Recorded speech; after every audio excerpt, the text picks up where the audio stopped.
दुनिया को हिला देने वाला एक बड़ा मैसेज सामने आया है जब फ्रेंच प्रेसिडेंट इमैनुअल मैक्रोन ने साफ कहा कि इंडिया और फ्रांस कभी भी डोनाल्ड ट्रंप की ट्रेड बुलिंग के सामने झुककर किसी के वैसल स्टेट नहीं बनेंगे। ये बयान एमएस जयशंकर की पेरिस मीटिंग के बाद आया है। आज हम समझेंगे कि वैसल स्टेट का असली मतलब क्या होता है, इंडिया की मल्टी अलाइंड फॉरेन पॉलिसी कैसे काम करती है, वेमर ट्रायंगल का ग्रीनलैंड पर जवाब क्या था और इंडिया कैसे G7 और ब्रिक्स के बीच ब्रिज बनकर ग्लोबल स्टेबिलिटी ला सकता है। फ्रेंच प्रेसिडेंट इमैनुअल मैक्रोन का हालिया बयान एक मजबूत और स्पष्ट संदेश है कि बड़े शक्तिशाली देशों को अपनी स्ट्रैटेजिक ऑटोनॉमी को कायम रखना चाहिए और वे किसी के दबाव में वैसल स्टेट नहीं बनेंगे। उन्होंने ये संदेश 8 जनवरी 2026 को फ्रेंच एम्बेसडर्स कॉन्फ्रेंस में दिया, जहां उन्होंने यूनाइटेड स्टेट्स ऑफ अमेरिका की कुछ नीतियों की कड़ी आलोचना की और कहा कि वो पुराने मल्टीलेटरल इंटरनेशनल रूल्स को कमजोर कर रहा है। मैक्रोन ने अपने संबोधन में कहा कि France new colonialism, new imperialism और वैसलेज को पूरी तरह से खारिज करता है। उन्होंने स्पष्ट किया कि सॉवरेन देशों को अपनी रक्षा, ऊर्जा और फॉरेन पॉलिसी के मामलों में किसी अन्य देश के निर्देश नहीं मानने चाहिए। ये बयान यूनाइटेड स्टेट्स ऑफ अमेरिका के हालिया आक्रामक रुख के संदर्भ में आया, जिसमें उसने ग्रीनलैंड और अन्य क्षेत्रों से संबंधित आकांक्षाओं के साथ साथ अपने ट्रेडिशनल एलाइज से दूरी दिखाने के संकेत दिए हैं। भूराजनीति में वैसल स्टेट वह स्थिति होती है जिसमें नॉमिनल इंडिपेंडेंस तो दिखाई देती है, लेकिन वास्तविक नियंत्रण, विशेषकर डिफेंस, एनर्जी या इंफ्रास्ट्रक्चर जैसी महत्वपूर्ण नीतियों पर एक बाहरी शक्ति का दबदबा होता है। इतिहास में ये अवधारणा प्राचीन साम्राज्यों जैसे बेबीलोन या ऑटोमन एम्पायर में देखी गई है और आजकल कुछ देशों पर यह लेबल इसलिए लगाया जाता है कि वे अपने बड़े सहयोगियों की फॉरेन पॉलिसी लाइन को अनिवार्य रूप से फॉलो करते हैं। इंडिया ने हमेशा अपनी मल्टी अलाइंड फॉरेन पॉलिसी को प्राथमिकता दी है, जिससे वह किसी एक शक्ति पर निर्भर नहीं रहता। ये नीतिगत चुनाव उसे ऊर्जा स्रोतों, डिफेंस परचेसेस और इकोनॉमिक पार्टनरशिप्स में स्वतंत्रता देता है।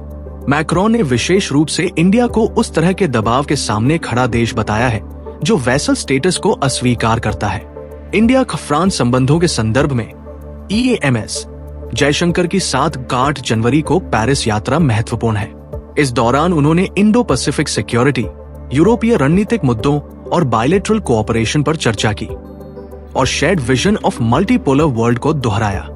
मैक्रोन ने भी इंडिया को स्पष्ट रूप से मल्टीपोलर ऑर्डर और इंडिपेंडेंट ग्लोबल रोल निभाने वाला देश कहा। यूनाइटेड स्टेट्स ऑफ अमेरिका के कुछ हालिया आर्थिक और ट्रेड एक्शंस ने टेंशंस को और बढ़ाया है। ट्रंप प्रशासन ने हाई टैरिफ्स और सैंक्शंस प्रपोजल्स को आगे रखा है, जिसमें रशिया से एनर्जी इंपोर्ट्स पर प्रतिबंध और उन देशों के खिलाफ प्यूनेटिव मेजर्स शामिल हैं जो रशियन एनर्जी से जुड़े हैं। ऐसे बलों ने ग्लोबल इकोनॉमिक नॉर्म्स और अलायंसेस को चुनौती दी है।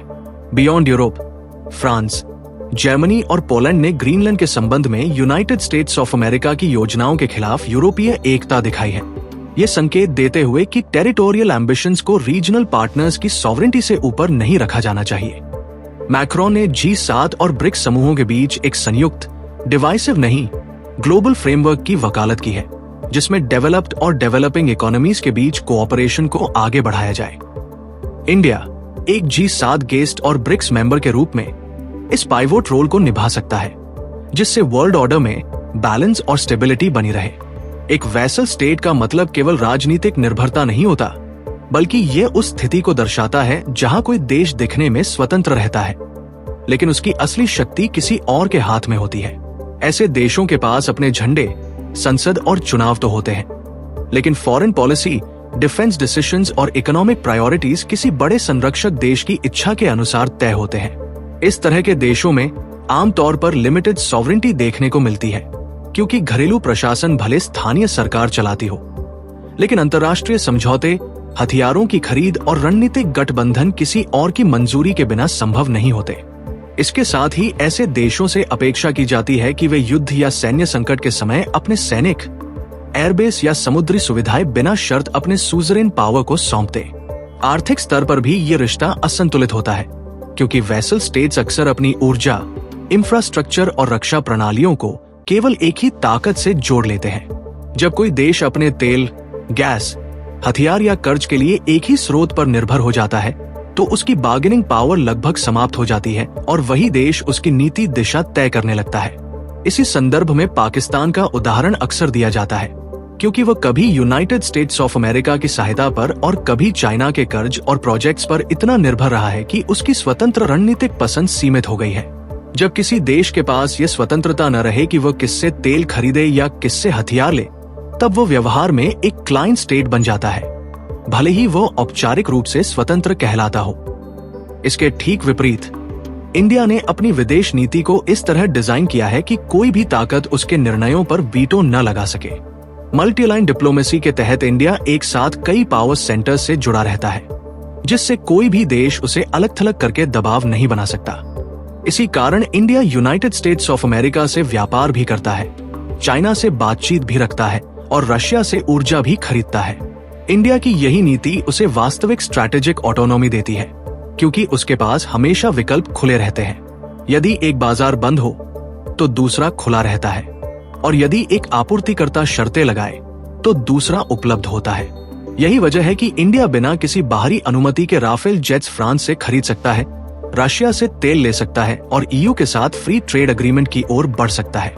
आज जब ग्लोबल सिस्टम दो गुटों में बंटने की ओर बढ़ रहा है, तब इंडिया खुद को किसी एक कैंप में बंद नहीं करता, बल्कि वो खुद को एक स्वतंत्र पोल के रूप में स्थापित कर रहा है। इसी कारण वह एक ही समय पर ब्रिक्स का कोर मेंबर भी है और G7 का ट्रस्टेड पार्टनर भी बना हुआ है। इस मॉडल के कारण इंडिया न तो किसी के इकोनॉमिक वेपनाइजेशन से डरता है और न ही किसी की सैंक्शंस डिप्लोमेसी से झुकता है। यही स्वतंत्रता उसे 1.4 अरब लोगों के हित में फैसले लेने की ताकत देती है, जो किसी भी वैसल स्टेट के लिए असंभव होती है। जनवरी 2026 में EAMS जयशंकर की यूरोप यात्रा सिर्फ एक डिप्लोमेटिक रूटीन नहीं थी, बल्कि ये उस बदलती हुई दुनिया का संकेत थी जिसमें इंडिया अपनी जगह खुद तय कर रहा है। लक्सेमबर्ग और फ्रांस की इस 6 दिन की यात्रा ने ये साफ कर दिया कि इंडिया अब केवल प्रतिक्रियात्मक कूटनीति नहीं कर रहा, बल्कि वो ग्लोबल पावर बैलेंस को एक्टिवली शेप कर रहा है। पेरिस पहुंचते ही जयशंकर ने ये बात स्पष्ट की कि आज की दुनिया ट्रेड, एनर्जी, टेक्नोलॉजी और फाइनेंस के स्तर पर बड़े स्ट्रक्चरल बदलावों से गुजर रही है। उन्होंने इंडिया और यूरोपियन यूनियन के बीच मौजूद उस अधूरे सामर्थ्य की ओर इशारा किया, जिसे अब दोनों पक्ष वास्तविक रणनीतिक साझेदारी में बदलना चाहते हैं, खासकर तब जब यूनाइटेड स्टेट्स ऑफ अमेरिका की टैरिफ पॉलिसीज और इकोनॉमिक प्रेशर विश्व बाजार को अस्थिर बना रहे हैं। इस दौरे का सबसे महत्वपूर्ण क्षण तब आया जब इंडिया को पहली बार वेमर ट्रायंगल मंच पर आमंत्रित किया गया, जिसमें फ्रांस, जर्मनी और पोलैंड शामिल है। ये केवल एक बैठक नहीं थी, बल्कि ये यूरोप की ओर से ये संकेत था कि वो इंडिया को अपनी कोर स्ट्रैटेजिक कॉन्वर्सेशंस में शामिल करना चाहता है। यहाँ Indo Pacific security, Ukraine war और जियोपॉलिटिकल कोएर्शन जैसे मुद्दों पर खुली और गंभीर बातचीत हुई, जिसमें यह भी स्पष्ट कर दिया गया कि ग्रीनलैंड जैसी जगह किसी भी बाहरी शक्ति की सौदेबाजी की वस्तु नहीं है। जयशंकर ने इन चर्चाओं को ब्रीफ, डीप और कैंडिड बताया, क्योंकि इसमें दिखावटी बयानबाजी नहीं, बल्कि असली रणनीतिक हितों पर बातचीत हुई। यूरोप अब ये समझ रहा है कि यदि उसे ग्लोबल स्टेबिलिटी चाहिए, तो उसे केवल यूनाइटेड स्टेट्स ऑफ अमेरिका पर निर्भर नहीं रहना होगा, बल्कि इंडिया जैसे देशों के साथ भरोसेमंद साझेदारी बनानी होगी। इसके अगले दिन एलिसी पैलेस में जयशंकर की मुलाकात प्रेसिडेंट इमैनुअल मैक्रोन से हुई, जहां उन्होंने प्राइम मिनिस्टर नरेंद्र मोदी का संदेश और इंडिया का स्ट्रैटेजिक दृष्टिकोण साझा किया। मैक्रोन ने यह स्वीकार किया कि इंडिया उन देशों में है जो इकोनॉमिक दबाव और पॉलिटिकल इंटिमिडेशन के बावजूद अपनी स्वतंत्र नीति छोड़ने को तैयार नहीं है। इस बैठक में डिफेंस कोऑपरेशन, आर्टिफिशियल इंटेलिजेंस और एडवांस टेक्नोलॉजीज जैसे क्षेत्रों पर विशेष ध्यान दिया गया, क्योंकि ये वही क्षेत्र है जिनसे आने वाले दशक की शक्ति संरचना तय होगी। मैक्रोन ने यह भी घोषणा की कि वो फरवरी में न्यू दिल्ली आकर AI इम्पैक्ट समिट में भाग लेंगे, जिससे ये स्पष्ट हो गया कि फ्रांस इंडिया को भविष्य की ग्लोबल गवर्नेंस में एक केंद्रीय भागीदार मानता है। इस पूरी यात्रा ने ये स्थापित कर दिया कि इंडिया और यूरोप अब केवल व्यापारिक साझेदार नहीं रह गए हैं, बल्कि वे एक ऐसे मल्टीपोलर वर्ल्ड के सहनिर्माता बन रहे हैं, जहां कोई भी देश दूसरे का अधीनस्थ नहीं होगा और निर्णय बराबरी के आधार पर लिए जाएंगे। 8 जनवरी 2026 को फ्रेंच प्रेसिडेंट इमैनुअल मैक्रोन ने अपने वार्षिक एम्बेसडर संबोधन में यूनाइटेड स्टेट्स ऑफ अमेरिका के नीतिगत रुख की सार्वजनिक रूप से कड़ी आलोचना की, जिससे ये स्पष्ट हुआ कि फ्रांस अब पारंपरिक सहयोग ढांचे पर पुनर्विचार कर रहा है। उन्होंने कहा कि यूनाइटेड स्टेट्स ऑफ अमेरिका कुछ ट्रेडिशनल एलाइज से धीरे धीरे दूर हो रहा है और उन अंतर्राष्ट्रीय नियमों को कमजोर कर रहा है जिनके लिए वो खुद पहले समर्थन करता था। मैक्रोन ने इस भाषण में ये भी कहा कि वैश्विक शक्तियों के बीच विभाजन की एक वास्तविक प्रेरणा उभर रही है, जिसमें बड़े देश अपने हितों के लिए छोटे देशों पर इकोनॉमिक और स्ट्रैटेजिक दबाव बढ़ा रहे हैं। उन्होंने उन व्यवहारों को न्यू कॉलोनियल एग्रेसिवनेस बताया जो पारंपरिक मल्टीलेटरल इंस्टीट्यूशंस को भी चुनौती दे रहे हैं। ये टिप्पणी उन हालिया घटनाओं की पृष्ठभूमि में आई है जहां यूनाइटेड स्टेट्स ऑफ अमेरिका की भौगोलिक और राजनीतिक कार्रवाइयां यूरोप और अन्य साझेदारों के लिए चिंता का विषय बनी है। जब मैक्रोन ने न्यू कॉलोनियल एग्रेसिवनेस जैसे शब्दों का इस्तेमाल किया, तब वह इशारा कर रहे थे यूनाइटेड स्टेट्स ऑफ अमेरिका की यूनिलेटरल टैरिफ और कोएसिव इकोनॉमिक टैक्टिक्स की ओर, जिन्हें कई देशों ने अपने संप्रभु निर्णयों में बाधा डालने वाला बताया है। इस तरह की आलोचना ये भी दर्शाती है कि यूरोप अब खुद को केवल यूनाइटेड स्टेट्स ऑफ अमेरिका का एक्सटेंशन मानने के बजाय एक स्वतंत्र और ऑटोनोमस ग्लोबल एक्टर के रूप में स्थापित करना चाहता है। मैक्रोन ने अपने संबोधन में ये स्वीकार किया कि मल्टीलेटरल इंस्टीट्यूशंस जैसे संयुक्त राष्ट्र और WTO पहले जितने प्रभावी नहीं रह गए हैं और वैश्विक ऑर्डर अब राजनयिक डायलॉग और सहयोग के बजाय शक्ति आधारित रणनीतियों की ओर बढ़ रहा है।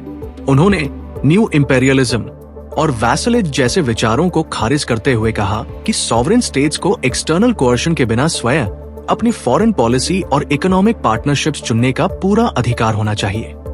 इस बयान का व्यापक अर्थ ये है कि फ्रांस अमेरिका केंद्रित ग्लोबल आर्किटेक्चर के मुकाबले एक ऐसी व्यवस्था को समर्थन देना चाहता है जहां रीजनल पावर्स, मिडिल पावर्स और इमर्जिंग इकोनॉमीज को समान सम्मान मिले और उन्हें स्वतंत्र निर्णय लेने का अवसर मिले। इसी रणनीति के अनुरूप मैक्रोन ने मल्टीपोलर कोऑपरेशन और डाइवर्सिफाइड अलायंसेस की आवश्यकता पर जोर दिया, जिसे इंडिया जैसे देशों ने भी विकसित फॉरेन पॉलिसी के तहत अपनाया है। मैक्रोन की इस ओपन क्रिटिसिज्म ने केवल यूरोप के भीतर स्ट्रैटेजिक ऑटोनॉमी की बहस को मजबूती नहीं दी, बल्कि अलग-थलग नीतियों के प्रभावों पर ग्लोबल स्तर पर चिंताएं भी बढ़ाई। ये संकेत देता है कि अब यूरोपीय साझेदार और अन्य सॉवरेन स्टेट्स अपनी रणनीतिक प्राथमिकताओं को सामान्य सुरक्षा, आर्थिक संतुलन और इंटरनेशनल ऑर्डर के पुनर्निर्माण के अनुरूप ढालने की दिशा में अग्रसर है। इन घटनाओं ने दुनिया को एक बार फिर याद दिलाया है कि आज के अंतर्राष्ट्रीय परिदृश्य में शक्ति, सहयोग और सार्वभौमिक नियमों के बीच संतुलन कितना महत्वपूर्ण है और सॉवरेन डिसीजन मेकिंग को बाहरी आर्थिक दबावों से मुक्त रखना क्यों आवश्यक है। आज की दुनिया दो बड़े आर्थिक और राजनीतिक समूहों यानी G7 और ब्रिक्स के बीच तेजी से खिंचती हुई दिखाई दे रही है, लेकिन इसी विभाजन के बीच इंडिया एक ऐसा देश बनकर उभरा है जो दोनों पक्षों से संवाद बनाए रखने की क्षमता रखता है। यही कारण है कि प्रेसिडेंट इमैनुअल मैक्रोन ने खुलकर कहा कि इन दोनों ब्लॉक्स को टकराव के बजाय सहयोग की दिशा में बढ़ना चाहिए, क्योंकि वैश्विक स्थिरता किसी एक गुट की जीत से नहीं बल्कि साझा समाधान से आएगी। मैक्रोन का ये दृष्टिकोण केवल सिद्धांत नहीं है, बल्कि ये मौजूदा संकटों से निकला हुआ व्यावहारिक निष्कर्ष है। जब यूनाइटेड स्टेट्स ऑफ अमेरिका की टैरिफ ड्रिवन पॉलिसीज और सैंक्शंस दुनिया को छोटे छोटे आर्थिक कैंप्स में बांटने की कोशिश कर रही है, तब फ्रांस ये मानता है कि इस तरह का पोलराइजेशन अंततः ग्रोथ और इनोवेशन दोनों को नुकसान पहुंचाता है। इसी कारण मैक्रोन ने स्पष्ट किया कि G7 को एंटी चाइना क्लब नहीं बनना चाहिए और ब्रिक्स को भी एंटी वेस्ट मंच में नहीं बदलना चाहिए। इस समीकरण में इंडिया की भूमिका इसलिए महत्वपूर्ण हो जाती है क्योंकि वह 2026 में ब्रिक्स चेयर है और साथ ही लगातार G7 समिट्स में इनवाइटेड पार्टनर के रूप में मौजूद रहता है। इसका अर्थ ये है कि इंडिया उन कुछ देशों में से है जिनके पास दोनों ब्लॉक्स तक सीधी पहुंच और भरोसेमंद क्रेडिबिलिटी मौजूद है। यही वजह है कि मैक्रोन ने इंडिया को ब्रिज बिल्डर की तरह देखा, जो बातचीत के रास्ते खोल सकता है, न कि उन्हें बंद कर सकता है। इंडिया की यह स्थिति केवल कूटनीतिक नहीं बल्कि आर्थिक और तकनीकी स्तर पर भी मजबूत है। फ्रांस के साथ राफेल, डिफेंस सिस्टम्स और AI कोऑपरेशन जैसे प्रोजेक्ट्स ये दिखाते हैं कि इंडिया एडवांस्ड इकोनॉमीज के साथ हाई एंड साझेदारी कर सकता है, जबकि ब्रिक्स के भीतर वह एनर्जी सिक्योरिटी और डेवलपमेंट फाइनेंस जैसे मुद्दों पर नेतृत्व करता है। ये डुअल एंगेजमेंट उसे किसी भी एक कैंप का बंधक बनने से बचाती है। इसी संतुलन को यूनाइटेड स्टेट्स ऑफ अमेरिका की प्रपोज्ड 500% टैरिफ्स जैसी नीतियां चुनौती देती है, क्योंकि वे देशों को मजबूरी में किसी एक पक्ष को चुनने पर मजबूर करना चाहती है। मैक्रोन ने इस सोच को आत्मघाती बताया, क्योंकि जब व्यापार को हथियार बनाया जाता है तो अंततः सप्लाई चेन्स टूटती है और ग्लोबल इकोनॉमी कमजोर होती है। इंडिया ने ऐसे दबावों के बीच ईयू फ्री ट्रेड एग्रीमेंट जैसी वैकल्पिक राहों को तेज करके ये दिखा दिया है कि वो इकोनॉमिक कोएर्शन से घबराने वाला देश नहीं है।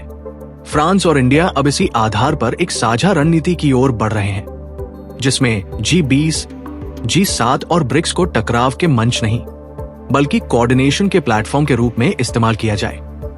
मैक्रोन की फरवरी में होने वाली AI इम्पैक्ट समिट यात्रा और अफ्रीका फ्रांस समिट में इंडिया की भूमिका इसी व्यापक सोच का हिस्सा है, जहां दुनिया को ब्लॉक्स नहीं बल्कि ब्रिजेस की जरूरत है।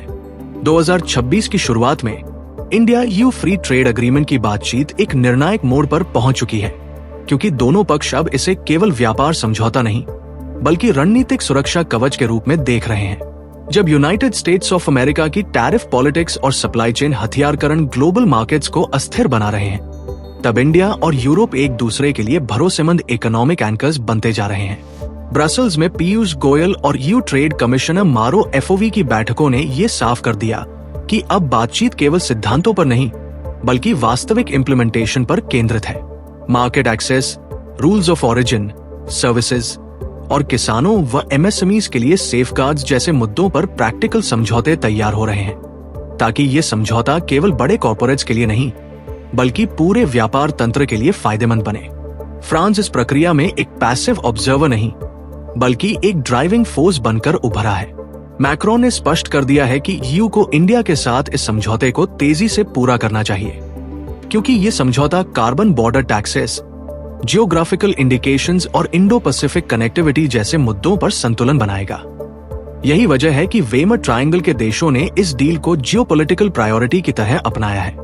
मैक्रोन की फरवरी में होने वाली न्यू दिल्ली यात्रा इसी बड़ी तस्वीर का हिस्सा है, क्योंकि वह केवल सेरेमोनियल दौरा नहीं होगा बल्कि उसमें डिफेंस, AI, न्यूक्लियर कोऑपरेशन और ट्रेड गवर्नेंस जैसे भविष्य निर्धारक विषयों पर कॉन्क्रीट दिशा तय की जाएगी। ये यात्रा उस समय हो रही है जब इंडिया AI इम्पैक्ट समिट की मेजबानी कर रहा होगा, जो ग्लोबल साउथ की ओर से इमर्जिंग टेक्नोलॉजीज पर पहला बड़ा नेतृत्व मंच है। इस समिट का प्रतीकात्मक महत्व भी उतना ही बड़ा है जितना उसका तकनीकी प्रभाव। जब दुनिया के एडवांस इकोनॉमीज अभी तक AI गवर्नेंस को अपने नियंत्रण में रखने की कोशिश कर रहे हैं, तब इंडिया एक ऐसा मंच खड़ा कर रहा है जहां सॉवरेंटी, एथिक्स और इनोवेशन को एक साथ जोड़ा जा सके। मैक्रोन की उपस्थिति ये संकेत देती है कि फ्रांस इस विजन को केवल स्वीकार नहीं कर रहा बल्कि उसमें साझेदार बनना चाहता है। इन सभी घटनाओं को जोड़कर देखें तो एक स्पष्ट तस्वीर उभरती है, जिसमें इंडिया केवल किसी शक्ति का अनुसरण नहीं कर रहा बल्कि वो खुद ग्लोबल आर्किटेक्चर के नए पिलर्स बनाने में शामिल है। इंडिया FTA, AI डिप्लोमेसी और G7 ब्रिक्स ब्रिजिंग मिलकर एक ऐसी व्यवस्था की नींव रख रहे हैं जहां भविष्य टैरिफ और धमकियों से नहीं बल्कि सहयोग और संप्रभु निर्णयों से तय होगा। इस पूरे विश्लेषण को अंत तक देखने के लिए आप सभी का बहुत बहुत धन्यवाद। अगर आपको ये वीडियो जानकारीपूर्ण और उपयोगी लगा हो तो कृपया इसे लाइक करें, अपने दोस्तों के साथ शेयर करें और ऐसे ही गहरे पॉलिसी और जियोपॉलिटिक्स कंटेंट के लिए पॉलिसी 360 को सब्सक्राइब करना न भूलें। आपका सपोर्ट ही हमें और बेहतर काम करने की प्रेरणा देता है।